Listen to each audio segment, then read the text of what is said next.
Hello दोस्तों, नमस्कार, आदाब, सत श्री अकाल। मैं हूं राहुल शर्मा, आपका बिजनेस स्टडी मेंटोर, और मैं आप सभी का स्वागत करता हूं इजीली के प्लेटफॉर्म पर। और कौन सा बैच चल रहा है भैया? कौन सा बैच चल रहा है? सबको पता है, शिखर 2.0।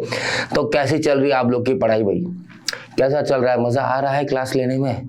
कितना मजा आ रहा है नेचर और सिग्निफिकेंस ऑफ मैनेजमेंट को पढ़ने में? साथ ही साथ जो लगातार आप प्रिंसिपल ऑफ मैनेजमेंट भी पढ़ते जा रहे हैं, और कुछ जो मैं आपके लिए इंटरेस्टिंग सा जिफ लेकर आता हूं। जैसे कि हमने लास्ट क्लास में देखा था, हमने बाहुबली के कुछ जिफ देखे थे और उनको हमने प्रिंसिपल मैनेजमेंट से कनेक्ट करके समझा था। तो मेरे ख्याल से वो जिफ आप लोगों के दिमाग में फिट हो चुकी है, और उसी के बेस पे आप क्या कर सकते हो, याद कर सकते हो भैया ये प्रिंसिपल ऑफ मैनेजमेंट किस बारे में बात कर रहा है। तो बेसिकली जो हमेशा मैं कहता हूं बेटा कि भैया अगर आपने पर्सनल लाइफ से चीजों को कनेक्ट करना चालू कर दिया, अगर आपने पर्सनल लाइफ से ये देखना चालू कर दिया कि भैया ये चीज हमारे लाइफ में कैसे कनेक्ट होती है, तो ये मान के चलिए बिजनेस स्टडी जो है आपके लिए एकदम इजी हो जाएगा। ये रास्ता, ये सफर बड़ी आसान कट जाएगी, और टेंशन नहीं होगी एग्जाम में कि भैया इसे कंसेप्चुअली कैसे याद करें। तो शिखर 2.0 में आज हम बात कर रहे हैं प्रिंसिपल ऑफ मैनेजमेंट चैप्टर को लेकर, और बचे हुए हमारे 6 प्रिंसिपल ऑफ मैनेजमेंट को आज हम कवर करेंगे। तो कौन से वो 6 प्रिंसिपल मैनेजमेंट है, बात कर लेते हैं। तो अगेन हमें पता है चैप्टर का नाम कौन सा है, प्रिंसिपल ऑफ मैनेजमेंट है हमारे चैप्टर का नाम। और हम कौन सा टॉपिक कर रहे हैं, फेयोल्स के प्रिंसिपल के बारे में बात कर रहे हैं। और फेयोल भैया ने कितने प्रिंसिपल दिए थे? 14 प्रिंसिपल्स दिए थे, जिसमें से हम 6, 2, 8 प्रिंसिपल्स को लेकर बात कर चुके हैं। ठीक है, तो आज बचे हुए 6 प्रिंसिपल्स कंप्लीट हो जाएंगे, मतलब फेयोल की बारी हो जाएगी पूरी। तो देखिए भैया आगे चलते हैं। तो हमने किसके बारे में बात कर लिया? डिवीजन ऑफ वर्क, अथॉरिटी बात कर ली, discipline, unity of command, unity of direction, subordination, remuneration, centralisation and decentralisation तक हमने कवर कर लिया है। तो बचे कौन से आज बचे भैया हमारे scalar chain, order, equity, stability of personal initiative और एस्प्री डी कॉर्प्स। इसका मतलब क्या होता है ये एक एक करके पढ़ेंगे। चौरसिया साहब भी तैयार हैं हमारे साथ भैया इन सब का मतलब जानने के लिए, और हर एक चीज को जब वो अपनी लाइफ, पर्सनल लाइफ से जोड़ेंगे और अपने बिजनेस में यूज करेंगे तो फायदा मिलेगा या नहीं मिलेगा? मिलेगा भैया। मिस्टर एक्स तैयार है आपको समझाने के लिए। क्या आप तैयार हो समझने के लिए? क्या आप जुड़ चुके हो? ठीक है, तो क्या करना है, जैसे जितना समझ में आए उसके साथ क्या करना है, थोड़ा सा लाइक भी कर देना है, थोड़ा सा प्यार भी हम पे बता देना है, सर हम कितना प्यार करते हैं आपके चैनल से। तो चलिए जी, आज बात करेंगे हम प्रिंसिपल ऑफ स्केलर चेन को लेके। सबसे पहले अब जैसे कि पिक्चर बता रहा भैया, कोऑर्डिनेशन नहीं दिख रहा। कोऑर्डिनेशन कैसे? कोऑर्डिनेशन के साथ लेते हैं भाई। हम क्या चाहते हैं? हम चाहते हैं कि ये बंदा जब तक इससे बात करेगा, इससे बात करेगा, इससे बात करेगा। इट मींस कि एक तरीका होता है, एक फॉर्मल कम्युनिकेशन, एक चेन ऑफ कम्युनिकेशन होता है, उसको ही फॉलो करना पड़ता है ऑर्गेनाइजेशन के अंदर। अगर उस चेन ऑफ कम्युनिकेशन को आप फॉलो नहीं करोगे तो क्या हो जाएगा? मिसकम्युनिकेशन होगा। ठीक है, कम्युनिकेशन प्रॉपर नहीं होगा, और फिर जो चाहे वो हिसाब से बात कर पाएगा, तो फिर तो भैया घंटाधार बैठ जाएगा, रायता फैल जाएगा। भैया एक तरीका होता है, एक पद्धति होती है ना, बोलते हैं ना, एक तरीका, एक प्रोसेस होता है इंफॉर्मेशन को गो थ्रू होने के लिए। और वो अगर वो चेन ऑफ कमांड या चेन ऑफ कम्युनिकेशन फ्लो आपने तोड़ दिया तो फिर आप क्या करोगे? आप डायरेक्ट ऐसे भी जा सकते हो। तो ये दो बेचारे बोले हमारे पास तो इंफॉर्मेशन पहुंची नहीं, जो हमें एक्शन लेना चाहिए हम ले नहीं पाए। तो इस केस में क्या होगा? स्केलर चेन क्या बोलता है? तो पढ़ लेते हैं स्केलर चेन को। स्केलर चेन बोलता है means a chain of authority और a chain of superior from highest lowest rank. तो अथॉरिटी है, जैसे कि आप यहाँ देख सकते हो भैया कि 1 2 3 4 5 Z E D C B A। तो ये क्या है बेटा? जब अगर बातें, अगर वन जो है, अगर इसको Z तक कोई बात पहुंचानी है तो ये डायरेक्ट नहीं जा सकता Z के पास। अगर वन कोई पर्सन है, मतलब मान लीजिए कोई पर्सन है और इसको कोई बात पहुंचानी है Z तक, Z हम मान लेते हैं CEO है, या इसका मान लेते हैं टॉप अथॉरिटी मैनेजमेंट में बैठा हुआ बंदा है। तो अगर इस बंदे को अपनी बात यहां तक पहुंचानी है तो डायरेक्ट नहीं कह पा रहा, उसको क्या करना पड़ेगा? फ्लो करना पड़ेगा। वो 1 से 2 को कहेगा, 2 3 के पास पहुंचाएगा, 4 के पास पहुंचेगी, 5 के पास पहुंचेगी, और फिर Z के पास वो बात पहुंचेगी। और अगर Z को इंफॉर्मेशन वापिस देना है तो ये उल्टा रिवर्स चालू जाएगा। ये इसके पास आएगा, फिर इसके पास आएगा, फिर इसके पास आएगा, फिर इसके पास आएगा, और फिर 1 के पास ये कम्युनिकेशन फ्लो होगा। समझ में आ गई बात? तो एक तरीका होता है, एक पैटर्न होता है, ये चेन ऑफ कम्युनिकेशन को फॉलो करना चाहिए। और यही चेन ऑफ कम्युनिकेशन बताएगा भैया हाईएस्ट कौन है और लोवेस्ट कौन है। Means the chain of authority और chain of superior from highest to lowest rank. तो अगर मान लीजिए अगर इसको यहां तक भी बात करनी है तो ये ऐसे ही फ्लो करेगा। जब नीचे से ऊपर कम्युनिकेशन होता है उसको बोलते हैं बेटा हम अपवर्ड कम्युनिकेशन। जब नीचे से ऊपर कम्युनिकेशन फ्लो होता है उसे बोलते हैं अपवर्ड कम्युनिकेशन। सेम इसी तरह से जब ऊपर से कोई कम्युनिकेशन ऑर्डर पास होता है तो उसे बोलते हैं हम डाउनवर्ड कम्युनिकेशन। बहुत समझदारी वाली बात है और इजी है। देखिए पिक्चर्स को जितना इजीली हम समझा सकते हैं और उतना इजीली हम समझ जाए तो ये इजीली चैनल जो बोलना चाहता है कि हर एक कंसेप्ट को हम इजीली समझा देंगे वो चीज सक्सेसफुल हो जाती है। तो जैसे आपके घर में देखते हो अगर आपको बात करनी है पापा से तो आप डायरेक्टली नहीं कर पाते हो, क्या करते हो मम्मी का सहारा लेते हो। पापा से बात करो मम्मी यार प्लीज अपनी बात बता दो ना, हमको ऐसे जाना है, दोस्त की पार्टी है, वहां जाके आ जाऊंगा 10 तक आ जाऊंगा। तो यहाँ पे क्या हो चेन ऑफ कम्युनिकेशन फॉलो किया आपने। फिर वही पापा भी डायरेक्ट आपको नहीं कहते, पापा मम्मी को बोलेंगे ठीक है बोल देना टाइम से आ जाएगा, नहीं आएगा तो फिर देखना अगली बार जाने के लिए मना कर दूंगा। तो वहां पे क्या हुआ चेन ऑफ कम्युनिकेशन फॉलो हुआ। हाँ जी, तो ये चेन ऑफ कम्युनिकेशन बताया मैंने आपको कि 1 को 2 से, ठीक है 1 मिनट थोड़ा सा टाइम लगेगा। तो चेन ऑफ कम्युनिकेशन 1 से 2, 2 से 3, 3 से 4, 4 से 5 and to Z information pass on होगी। तो सेम वे आपके घर में भी आपको देखने को मिलता है और ये आपका कहलाएगा अपवर्ड कम्युनिकेशन क्योंकि आप अथॉरिटी के पास अपनी इंफॉर्मेशन पहुंचा रहे हो। तो डाउन से स्टार्ट हो रहा है, that's why it says upward communication. ऊपर की तरफ कम्युनिकेशन जा रहा है। जब फादर आपको बोलते हैं चलो ठीक है, आप मम्मी को बोलते हैं ठीक है बोल देना भैया 10:30 से पहले आ जाएगा, चले जाए पर ध्यान रखें टाइम से पहुंच जाए, तो वो कौन सा कम्युनिकेशन फ्लो हो रहा है, डाउनवर्ड कम्युनिकेशन फ्लो हो रहा है। कौन सा कम्युनिकेशन फ्लो हो रहा है बेटा, डाउनवर्ड कम्युनिकेशन यहाँ पे फ्लो होने को देखने को मिल रहा है। तो ऑर्गेनाइजेशन में जरूरी है कि भैया चेन ऑफ अथॉरिटी, और ये चेन ऑफ अथॉरिटी बताता है भैया highest to lowest rank. Fayol insist that this chain must be follow strictly in the organization. तो फेयोल भैया बोलते हैं कि भैया ये जो चेन ऑफ कम्युनिकेशन है स्ट्रिक्टली फॉलो होना चाहिए ऑर्गेनाइजेशन में। अगर नहीं होगा तो नुकसान होगा। क्या होगा भैया कि जो कम्युनिकेशन है वो गैप बन जाएगा। कम्युनिकेशन गैप बन जाएगा तो कम्युनिकेशन डिसऑर्ट हो जाएगा, ठीक है। फिर जो चाहे मन मर्जी करने लग जाएगा, फिर क्या होगा इनकी कोई वैल्यू नहीं रहेगी। डायरेक्ट अगर मान लीजिए A1 जो है डायरेक्ट जे से बात करने लग जाए तो फिर ये 2, 3, 4, 5 बोलेंगे भैया हमारी क्या इज्जत मार्केट में, हम क्या करने इस ऑर्गेनाइजेशन में, हमारी वैल्यू क्या है, इसके ऊपर बैठा है तो ऑब्वियसली इसको हमसे कम्युनिकेट करना पड़ेगा, देन वो जाके उसकी बात जो है टॉप अथॉरिटी तक पहुंचेगी। क्लियर। तो उसी के साथ एक और वर्ड जुड़ जाता है गैंग प्लैंक।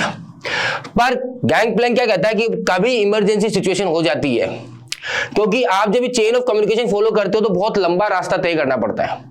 मान लीजिए 1 को बात करनी है A से, अब ये लंबा कम्युनिकेशन फ्लो होगा इस तरह से, फिर इस तरह से वापस रिवर्ट बैक आएगा।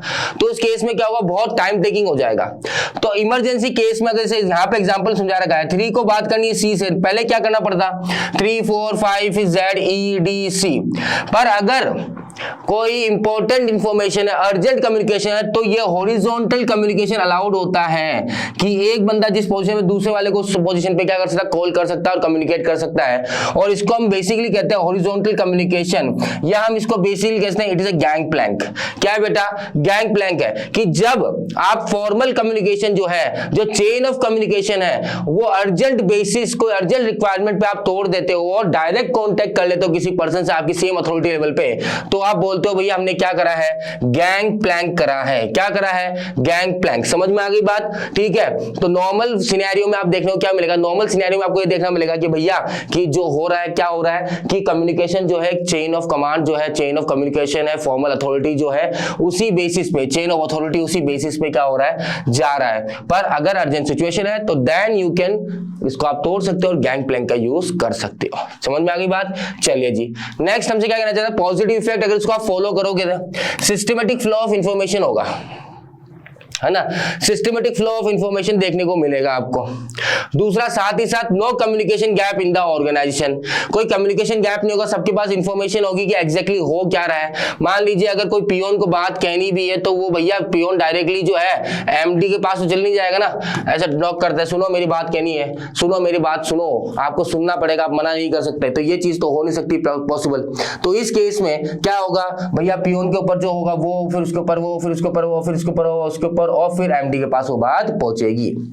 सेम अगर मैं बात करूं कॉन्सिक्वेंस ऑफ वॉयलेशन को लेकर, अगर इस प्रिंसिपल को फॉलो नहीं किया जाता, मतलब जब जिसकी इच्छा है वैसी बात चल रही है, ठीक है, जिसकी इच्छा है वो एमडी कमरे में ऐसे घुस जा रहा है, तो उस केस में क्या होगा, उस केस में ये होगा कम्युनिकेशन गैप क्रिएट हो जाएगा।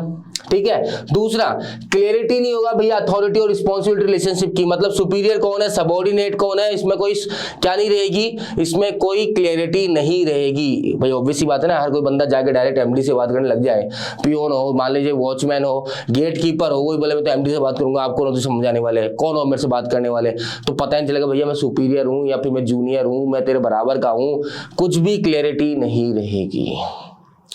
आती ना बात, कई बार अपने पेरेंट्स को कोई चीज़ आप बताते हो, फादर से बात करते हो तो एक थोड़ा से अदब से बात करते हैं, पर है ना, अगर थोड़ा सा आप ज़्यादा फॉर्मल इनफॉर्मल होने की कोशिश करते हो तो बोले बेटा बाप हूँ तेरा, आराम से, है ना, बाप को मत सिखा। तो सेम वे वहाँ पे भी वो क्या होता है बेटा, अथॉरिटी और जो बोल रहे हैं रिस्पॉन्सिबिलिटी रिलेशनशिप मेंटेन होती है हमारे घर में भी। Same in the case organization में भी होना जरूरी है, नहीं होगा तो कम्युनिकेशन गैप क्रिएट हो जाएगा, इंफॉर्मेशन जो है वो पास ऑन होने की जगह क्या हो जाएगा, डिस्टॉर्ट हो जाएगा, फिर हर कोई अपनी बात जो है डायरेक्टली बोलना चालू कर देगा, तो फिर फॉर्मल ऑर्गेनाइजेशन का कोई मतलब नहीं रहेगा। क्लियर है। नेक्स्ट अगर हम बात करते हैं principle of order, sir principle of order में ये नेस्कैफे और ये सब क्या चीजें हैं, ये थोड़ा समझ में नहीं आया आपके पिक्चर से।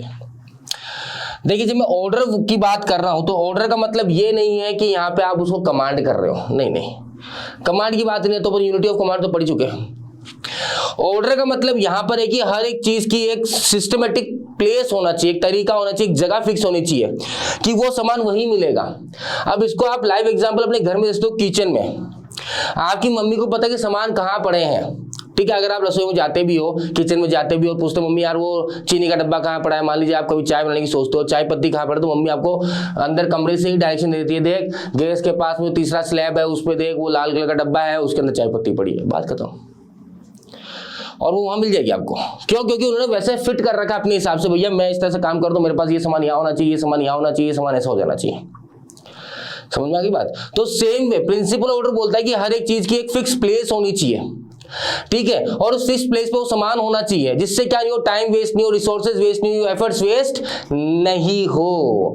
सो दैट्स व्हाई प्रिंसिपल ऑर्डर कहता है बेटा, it refers to orderly arrangement of man and material that is a fix place for everything and everyone in the organization. चाहे वो इंसान की बात हो, भाई आपको भी एक कैबिन हो या आपकी सीट हो, फिक्स होनी चाहिए ना। हर सुबह आपने सीट की लड़ाइयां कर रहे हो, वो देखा है, वो गेम खेलते हैं, वो चेयर वाला गेम खेलते हैं, एक म्यूजिक बजाता रहता है और यहाँ पे कुछ चेयर्स होते हैं, ये चेयर्स तो नहीं बन रहे, ठीक है, तो पर मान लीजिए चेयर है, 5 चेयर है मान लीजिए, फिर यहाँ पे लोग भाग रहे हैं, ठीक है, भाग रहे हैं, फिर गाना बजता है तो 6 जने होते हैं, 5 चेयर है, तो फिर जिसको चेयर मिली वो जीत गया, जिसको नहीं मिली वो आउट हो गया। तो सेम वे फिर क्या होगा ऑर्गेनाइजेशन में, वो सुबह जल्दी आएंगे, भागते हो, जिसकी चेयर पकड़ो, सालों को पकड़ो, मेरी चेयर ले लो, मेरी चेयर छीन लो फटाफट से, तो वो थोड़ी होगा बेटा। हर दिन उसको पता लगेगा, कभी इस कमरे में बैठा है, कभी उस कमरे में बैठा है, उसका क्या नहीं बैठेगा, रिदम नहीं बैठेगा, रिदम नहीं बैठेगा, साथ ही साथ उसको परेशानी होगी, बोले यार कभी इस जगह बैठता हूँ, कभी उस जगह बैठता हूँ, मेरी चीजें बहुत ज्यादा बिखर जाती है, किताबें वहां पड़ी, जैसे मैं मान लीजिए मैं ऑफिस में बैठा हूँ, अब मेरे को पता है मेरी फिक्स प्लेस है, मेरी किताबें वहां पर, अब मुझे बोल देते हैं, अब सुबह आके हर दिन मैं अगर देखूँ मेरी प्लेस चेंज होती रहे, तो पहले तो बुक उठाऊँ, बुक लेके अपने साथ जाऊँ, फिर वापिस अगले दिन आऊँ, फिर वापिस से बुक को उठाऊँ, फिर बैठूँ, तो फिर क्या होगा, बहुत ज्यादा डिस्टर्ब हो जाऊंगा, परेशान हो जाऊंगा, यार यही काम बचाएगा मेरे पास। तो सेम वे चाहे वो इंसान की बात हो, चाहे वो मटेरियल्स की बात हो, अब मान लीजिए मेरी जगह तो फिक्स है, पर मेरी जो बुक्स है, जो मेरे लिए रॉ मटेरियल्स के रूप में काम करती है, जो मेरे लिए स्टडी मटेरियल के रूप में काम करती है, वो अपनी फिक्स प्लेस में नहीं मिले रोज मुझे, तो मुझे रोज उसे ढूंढना पड़ेगा, रोज मुझे टाइम वेस्ट करना पड़ेगा, अरे यार किताब का है बिजनेस स्टडी का, अरे वो 12th वाली किताब का है, अरे वो सुभाष देव वाली किताब का है, अरे वो उस ऑथर की किताब का है, उस ऑथर की किताब का है, तो पता लगा मैं आधा दिन तो सिर्फ किताबें ढूंढ रहा हूँ। तो सेम वे किसी भी ऑर्गेनाइजेशन में एक अरेंजमेंट होना चाहिए ऑर्डरली, चाहे वो इंसान के बारे में बात हो, चाहे वो मटेरियल के बारे में, उसकी एक फिक्स प्लेस होनी चाहिए और उसी जगह पे वो चीज होनी चाहिए। आप समझ में आ गई पिक्चर। तो जब आप मार्ट में जाते हो तो फिक्स है ना, आपको पता है, अगर मान लीजिए किसी मार्ट में आप रेगुलर बेसिस पे जा रहे हो परचेजिंग करने के लिए, वीकली बेसिस मंथली बेसिस पे जो शॉपिंग करते हैं घर पे अपन राशन वगैरह की, तो आप मान लीजिए जैसे रिलायंस में जा रहे हैं, ठीक है, या आप किसी और मार्ट में जा रहे हैं, विशाल मार्ट में जा रहे हैं, ठीक है, वी मार्ट में जा रहे हैं, तो वहां पर पता है कि यार उस सेक्शन में जाके वहां पर आपको सारी चीजें मिलेगी, ग्रोसरी उसमें मिलेगी, ठीक है यार, आप मान लीजिए कपड़ों के लिए देखने जा रहे हो तो उस सेक्शन में आपको मिल जाएगा और वहां पे वो सारी चीजें मिलती है, girl section, boy section, shoes section, तो ये सारी चीजें फिक्स है और वो वहीं पर ही मिलती है आपको। Order does not mean command, जैसे मैंने बताया कि कमांड की बात नहीं हो रही यहाँ पे, मतलब यहाँ पे ये नहीं बोल रहा तो ये करना, वो बात यहाँ पर नहीं हो रही। यहाँ पे बात हो रही है कि आदमी और मटेरियल की एक फिक्स प्लेस होनी चाहिए, चाहे इंसान की बात हो चाहे मटेरियल की, उसकी एक फिक्स जगह होनी चाहिए ऑर्गेनाइजेशन के अंदर। Fayol insist that there must be fix place और सीट और a cabin for every employees of the organization। Fix होना चाहिए। जैसे मैंने आपको बताया कि सुबह आते हैं मैं सीट के लिए लड़ाई करूं, अपनी चेयर के लिए लड़ाई करूं, कैबिन के लिए लड़ाई करूं, तो फिर पूरा दिन, तो आधा दिन तो मेरा इनमें निकल जाएगा। किताबें ढूंढता रहूं तो और आधा दिन निकल जाएगा, पूरा दिन निकल गया और फिर मैं घर चला जाऊंगा, काम जीरो, एफिशिएंसी जीरो। क्लियर है? चलिए जी, तो बेसिकली जैसे कि अगर आप देखना चाहे, जैसे ये मैंने एक आपके लिए जिफ क्रिएट किया है, अब देखो सब कुछ जो है एकदम अलग पड़ा हुआ है। अब आपको ढूंढने में कितना टाइम लगेगा? ठीक है, एक नॉर्मल सा ऑफिस का मैंने क्लिप देखा है, ठीक है, जहां पे हर चीज बिखरी हुई है। क्या है? हर चीज बिखरी हुई, समझ में नहीं आ रहा कौन सी चीज कहां पड़ी हुई कहां नहीं पड़ी हुई। मान लीजिए इनमें से कोई अर्जेंट रिक्वायरमेंट हो तो आप क्या करो, सारी चीजों को उधेड़ दोगे, अरे कहां गया रे वो सामान, कहां गया कहां गया। कई बार आप पढ़ते पढ़ते करते भी तो हो ना, कई बार आप पढ़ाई करते हो, आप नोट्स बनाते हो, प्लेन पेज पे बनाते हो, लूज पेज बनाते हो, पेज इधर उधर जाता है, फिर आप क्या करते हो, अरे वो पेज कहां चला गया, आप सारी चीज हटाने लग जाते हो, इधर उधर करने लग जाते हो। Same way in the scenario. Clear है? आई थॉट, मेरे को पता है कि बहुत समझ में आ चुका है आपको ये प्रिंसिपल। नेक्स्ट अगला क्या बात करना चाहिए, अगर इसको आप फॉलो करोगे तो क्या फायदा मिलेगा? कोई वेस्टेज ऑफ टाइम नहीं होगा, सर्च ऑफ मैन और मटेरियल, जैसे मैं आपको समझाया है। Smooth and systematic working of the organisation होगा as usual, you know that.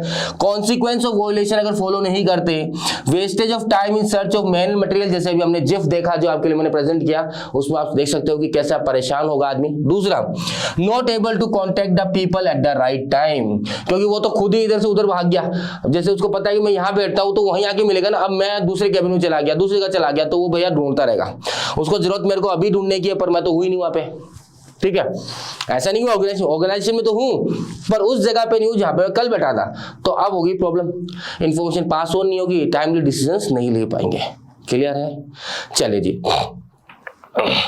अगला बोल रहा है प्रिंसिपल ऑफ इक्विटी। इक्विटी का मतलब बेटा यहां पर जब बात करते हैं तो बराबर, ठीक है, इक्वालिटी की बात नहीं हो रही, यहां पे इक्विटी की बात हो रही है। ध्यान रखना, we are not talking about equality, we are talking about equity. मतलब यहां पे डिस्क्रिमिनेशन किसी भी बेसिस पे नहीं होना चाहिए।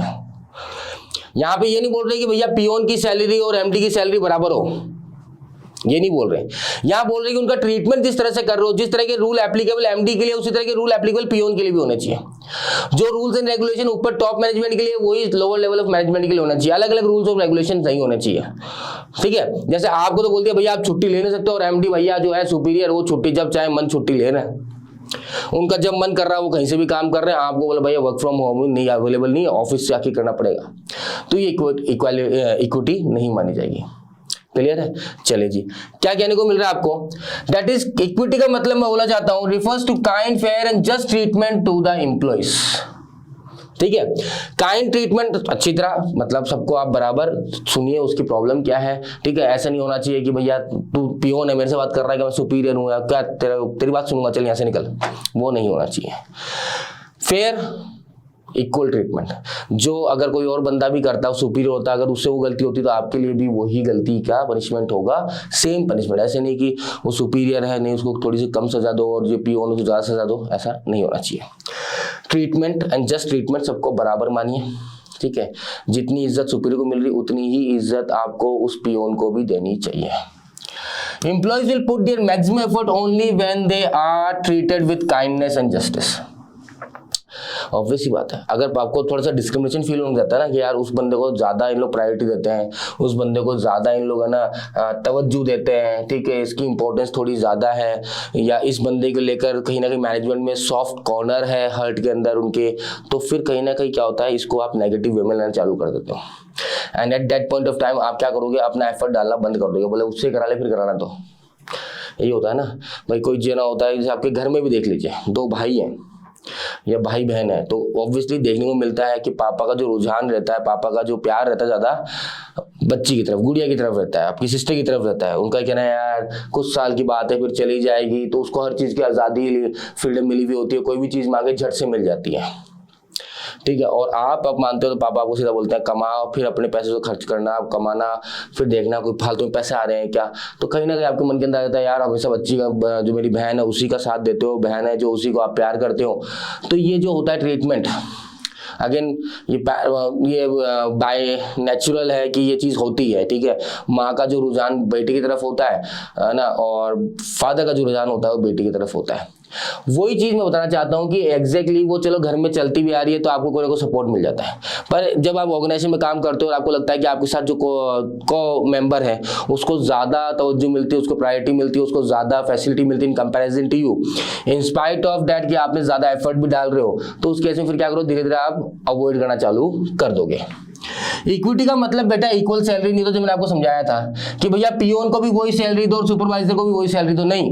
यहां मतलब होता है कि भैया application of same rules irrespective of the grade, कौन से पोस्ट पे काम कर रहा है उससे कोई लेना देना नहीं है, कौन सी पोजीशन पे काम कर रहा है उससे कोई लेना देना नहीं है, कौन सा जेंडर है, चाहे वो मेल हो फीमेल हो, मतलब यहाँ पे डिस्क्रिमिनेशन नहीं होना चाहिए basis of caste, sex, religious, इस बेसिस पे कुछ भी डिस्क्रिमिनेशन नहीं होना चाहिए। सभी के लिए सेम रूल है, सभी के लिए सेम एप्लीकेशन है, सभी के लिए सेम कंडीशंस एप्लीकेबल होती हैं। Is it clear? आगे बात समझ में। तो जैसे कि हम देखते थे मुन्ना भाई एमबीबीएस में, तुम बहुत मस्त काम करता है, याद है सीन? वो गलती से उसके चल जाता है फ्लोर पे, वहां पे पोछा लगा रहे होते हैं बाबूजी, और बोलता सॉरी यार गलती हो गई, और सडनली उसको हक कर देता है। यह इक्वल ट्रीटमेंट, ठीक है। इक्विटी का मतलब बेटा हम किसी भी सेंस में निकाल सकते हैं, ठीक है। तो यहाँ पे इक्विटी देखने को मिल रही है कि ये यहाँ पे नहीं देख रहा कि भैया मैं गुंडा हूँ, मैं मालूम मेरी बहुत इज्जत है मार्केट के अंदर, वो it doesn't matter to him, इसके लिए सब बराबर है, that is equity. Is it clear? आगे बस समझ में। चलिए जी, नेक्स्ट अगले बात करते हैं पॉजिटिव इफेक्ट और कॉन्सिक्वेंस को लेके। इसके वॉयलेशन अगर करेंगे तो क्या होगा? इंप्लॉइज गेट सेटिस्फाइड, अगर आप ऑब्वियसली बात है सबको बराबर ट्रीटमेंट मिल रहा है, सबको बराबर इक्विटी के साथ जज किया जा रहा है, फेयर ट्रीटमेंट है, ठीक है, तो फिर उसका ऑब्वियसली सेटिस्फेक्शन बढ़ेगा, सेटिस्फेक्शन बढ़ेगा तो वो ज्यादा कंपनी के लिए मेहनत करेगा। Motivate the employee and boost up the morale of the employees. अगर नहीं होता तो डिससेटिस्फेक्शन हो जाएगा, वो बोलेगा छोड़ यार मैं क्यों माथापड़ी करूं उससे, घर वाले बंदे से जो तुम्हारा सारा, जिसको तुम दिन भर प्यार करते रहते हो, लाड करते रहो, गलती करने पे कुछ नहीं बोलते, तो फिर उससे करवा लो, मैं क्यों करूं, मैं कोई पागल हूं यहाँ पे। इंक्रीज एम्प्लॉय टर्नओवर, और जैसे उसको मौका मिलेगा वो छोड़ के चला जाएगा, सिंपल सा लॉजिक है। Unhealthy relation between superior and subordinate, obvious सी बात है, फिर बाद में किसी दिन सबऑर्डिनेट की सड़गी तो सुपीरियर को सुना देगा बैठा के, फिर बोले सुन इधर मेरी बात, इधर इधर इधर, अरे इधर आ यार, क्या है तेरे, क्या लगा रखा है, कोई तरीका है, पागल हूं मैं, काम कर रहा हूँ सुबह से लेकर शाम तक, इज्जत नहीं है मेरी, अगली बार बोलते ध्यान रखना ऐसे करूंगा, तो वो जो है रिलेशन बिगड़ सकते हैं और माहौल भी बिगड़ सकता है ऑर्गेनाइजेशन का। क्लियर है? चलिए जी, अगला हमें किस प्रिंसिपल की तरफ ले जा रहा है? अगला हमें ले जा रहा है भैया stability of tenure of personal. जैसे आप देख लो डिसमिस्ड, और अगर मैं इसको आपके फर्स्ट, ये सुनने को समझा मिलता है आपको कि जैसे बोलते हैं ना first impression is the last impression, ये कहीं ना कहीं आपके देखो फ्रेंडशिप पॉइंट ऑफ व्यू में बात करें तो चल सकता है, ठीक है। लड़का लड़की के पॉइंट ऑफ व्यू में बोलते हैं कि यार आप फर्स्ट टाइम जा रहे हो किसी लड़की से मिलने, तो आपको एकदम स्मार्ट दिखना चाहिए, थोड़ा अच्छे लुक से होने चाहिए, आप बात कर रहे हो तो थोड़ा अच्छा होना चाहिए आपका, ठीक है। तो वहाँ पे फर्स्ट इंप्रेशन लास्ट इंप्रेशन समझ में आ सकता है, पर मेरा मानना यह है और इस प्रिंसिपल का मानना यह है कि भैया ये जो फर्स्ट इंप्रेशन लास्ट इंप्रेशन है ऑर्गेनाइजेशन में एप्लीकेबल नहीं होना चाहिए कभी भी, क्योंकि अपने बंदे को एक टाइम मिलना चाहिए। जो भी बंदा यहाँ पे नौकरी करने आया, बंदा बंदी जो भी नौकरी करने आया, उसको एक पर्टिकुलर टाइम ड्यूरेशन मिलना चाहिए अपनी स्किल्स को शोकास्ट करने के लिए, अपनी एबिलिटी को दिखाने के लिए, अपने टैलेंट को दिखाने के लिए, भैया मैं डिजर्व करता हूँ ये पोजीशन। हो सकता है कि फर्स्ट 2 डेज या फर्स्ट 10-15 डेज वो थोड़ा सा नर्वस हो, वो थोड़ा एनवायरनमेंट में एडजस्ट होने की कोशिश कर रहा हो, उसका आपका काम करने का तरीका समझ में टाइम लग रहा है, तो उसको एक टेन्योर टाइम मिलना जरूरी है।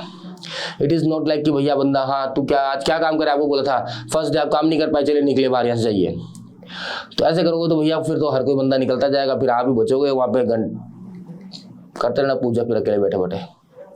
तो इन सेंस इस प्रिंसिपल का मतलब है कि किसी भी बंदे को एक पर्टिकुलर टाइम पीरियड चाहिए, एक सिक्योरिटी चाहिए कि भैया इतने टाइम आपको मिलेगा अपने आप को जस्टिफाई करने के लिए, टैलेंट को शोकास्ट करने के लिए, अपने आप को प्रूव करने के लिए।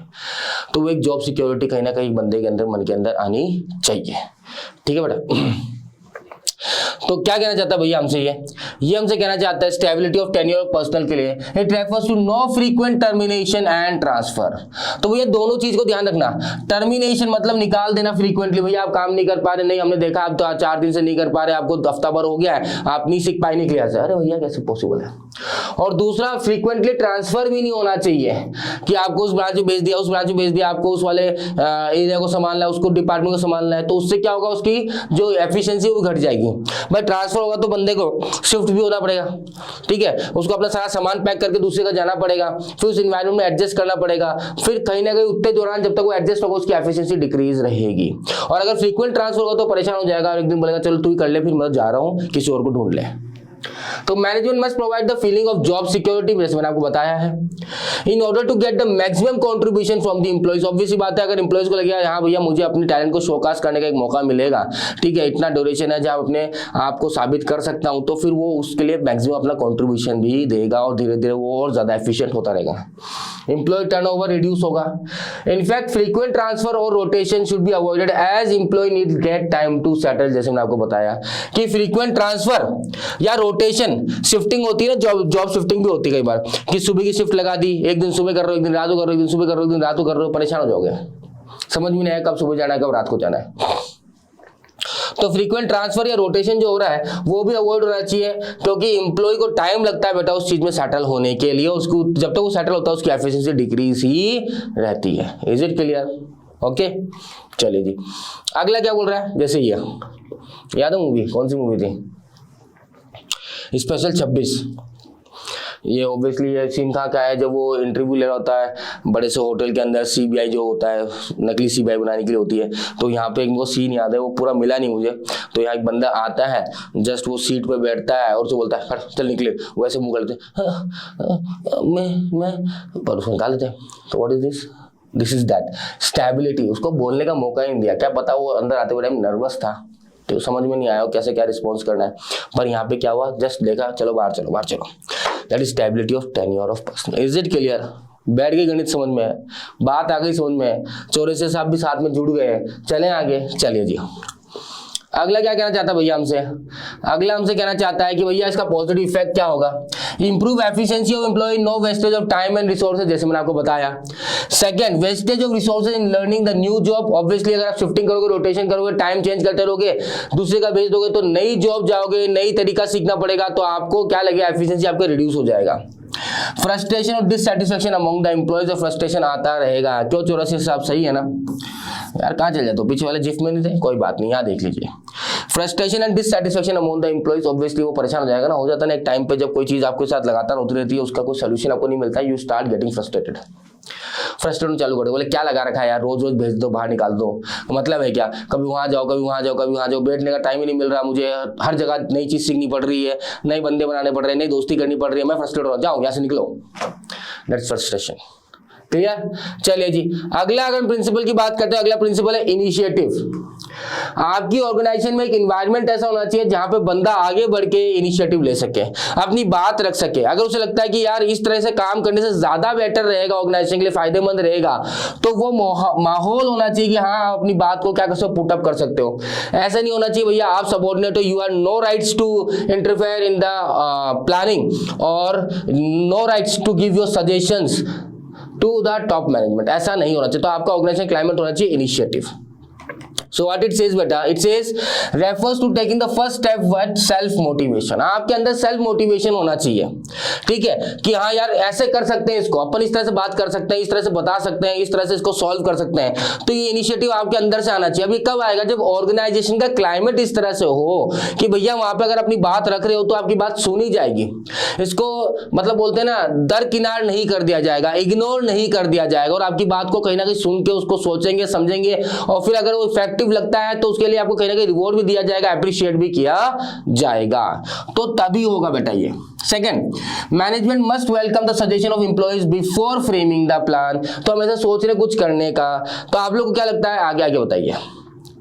फिर आपकी बात सुनी जाती है और फिर उसको अच्छा यार बात तो सही बोली आपने, अच्छा ये नहीं करके अपन ये कर देंगे, ठीक है। Secondly, initiative does not means disobedience. Initiative का मतलब ये भी नहीं है कि एम्प्लॉयज के लिए भी कहा गया है कि इनिशिएटिव आप ले रहे हो उसका मतलब ये नहीं कि आप हर कुछ ही बोल दोगे, डिसओबीडियंस कर दोगे आप तो अपन अरे पागल है क्या, ऐसे फालतू बातें कर रहा है, ऐसे नहीं करना, इसको ऐसे कर, इतना भी नहीं भैया। इनिशिएटिव लेंगे मतलब सर मेरे सोच में अगर इस तरह से करें तो कैसा रहेगा, दैट इज इनिशिएटिव, है ना। Once decision are taken by the management, everyone should follow it। चाहे वो डिसीजन जो है कि भैया एम्प्लॉय ने कोई आइडिया देता उसको फ्रेम करते हुए एम्प्लॉय के आइडिया को ध्यान, भैया आपके एम्प्लॉय ने कोई आइडिया देता वो जचा नहीं टॉप ऑर्गेनाइजेशन को, मैनेजमेंट को, और उनने खुद का जो प्लान है वो फ्रेम कर दिया, तो एक बार प्लान बन गया तो फिर उसको क्या करना चाहिए, हर किसी को एक्सेप्ट करना चाहिए, ठीक है, समझ में आ गई बात। So that is initiative. So when it says positive effect क्या रहेगा, develop feeling of belongingness in employees. भैया मेरी बात भी सुनी जाती है, मैं अपनी अगर बात रखता हूं तो मेरी बात को कहीं ना कहीं तवज्जो दी जाती है। Employees achieve the target on time if they are set up in their consultation। जैसे ये घर के अगर माहौल की बात बताऊं, जैसे मेरा पर्सनल मैटर की बात बताऊं, तो like still my father is like he will ask तेरे को क्या लगता है, एंड आई से व्हाट आई फील। मैं कभी ऐसे नहीं बोलता कि हाँ मैं अपना पॉइंट ऑफ व्यू रख देता हूँ sir. Now the problem is कि वो तो मैं मानता हूँ कि एक प्रॉब्लम होती है जनरेशन जब गैप आ जाता है, तो प्रॉब्लम होती है कि मैं जिस तरह से सोचता हूँ फादर मेरे उस तरह से नहीं सोचते। आइडिया जरूर लेना चाहते हैं, वो इनिशिएटिव माहौल जरूर बनाते हैं कि इनिशिएटिव ले लीजिए। तो मेरे से कभी पूछते हैं यार राहुल एक बात बता यार कि ऐसे ऐसे चुनाव में क्या करना चाहिए, and I put my forward thoughts कि भैया सर पापा ऐसे ऐसे कर सकता है।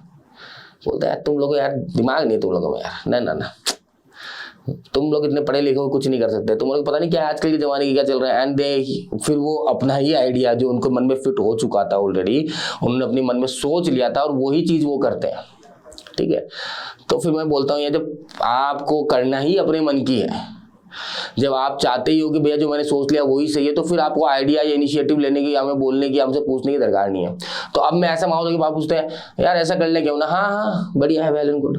क्यों पता है अगर आप बोलोगे तो फिर आपको सुनने को ही मिलेगा, ठीक है, पॉजिटिव आंसर्स नहीं मिलते हैं। तो ये होता है भैया वॉयलेशन। तो हमारे घर में ये होता है, employees will not work to best of the. तो मैं अपना ज्ञान नहीं देता वहाँ पे कभी भी अपने फादर को, आपको जो बढ़िया लग रहा है कर लीजिए, ठीक है। डीमोटिवेशन अमंग द एम्प्लॉइज, मैं डीमोटिवेट नहीं होता, पर हाँ ऑर्गेनाइजेशन के लिए डीमोटिवेशन क्रिएट होता है। Is it clear? आगे बात समझ में। अगले की अगर हम बात करें नेक्स्ट वाले टॉपिक पे, लास्ट जो हमारा आता है principle management, that is esprit de corps, और ये बात करता है यूनिटी को लेकर। किसको बात करता है बेटा? ये यूनिटी को लेकर बात करता है कि हम सब एक हैं, हम सब साथ हैं। सो यू कैन सी ये कलर जो मैंने कॉम्बिनेशन लिया तो ये बताने के लिए कि भैया चाहे कैसे भी आदमी हो, रंग रूप सेक्स जेंडर, इस पर कोई फर्क नहीं पड़ता, सब एक है, सब एक साथ मिलकर काम करेंगे। तो this principle management says encourage and promote team spirit, unity and harmony। Team spirit होनी चाहिए, एकता होनी चाहिए और एक दूसरे के बारे में सद्भावना होनी चाहिए, हार्मनी। मैनेजमेंट बोलता है भैया अब हम सिर्फ अकेले नहीं, हम है वी, मतलब मैं की जगह क्या हो जाना चाहिए, हम सब मिलकर कर लेंगे। ऐसे नहीं कि मैं कर लूंगा, ये नहीं होना चाहिए। मैं कर लूंगा तो कट जाना चाहिए और हम कर लेंगे ये जुड़ जाना चाहिए। That's replacement of I with we. Clear बेटा? चलिए जी।